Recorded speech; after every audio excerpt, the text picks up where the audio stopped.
Rê, você viu como a Vitória cresceu? Cadê? Vivi? Ó, tia Didi, Oi. a Vitória vai se formar. Gatu, não acredito!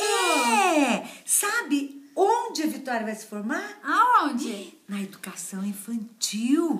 Ela vai terminar a educação infantil. Sabe que ela já sabe ler? Verdade? Lê aí, Vivi, que eu quero ver se é verdade. Lê, Vivi, lê pra gente. Não sabe ler ainda não. Vivi, olha, a gente queria muito estar aí junto com você. Esse dia vai ser muito gostoso porque você vai pegar o primeiro diploma da sua vida. Depois vem o diploma do fundamental, do ensino médio, da faculdade, um monte de diploma. E a gente queria muito estar aí junto com você, mas a gente trabalha, né? Não vai dar dessa vez, Gatu. Mas quem sabe o Marcelo pode ser transferido ano que vem para São Paulo. E a gente Sei participa lá. da formatura. Vai, Vivi, ajuda aí.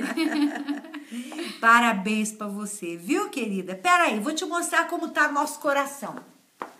Tia Didi tá tímida, Vivi. Gatu, tô com muita saudade de você. Olha o nosso coração cheinho de amor por você. Nós te amamos muito, viu, querida? Parabéns, Vivi. Amamos você. Um beijo. Parabéns, minha linda. Olha. Um beijo, te amo. O vovô tá mandando um beijo, só que o vovô não chegou ainda. A tia Anice mandando um beijo, o Zé mandando um beijo, o tio Edilson mandando um beijo. Isso é um papo de mulheres, Vivi, por isso que eles não estão aqui.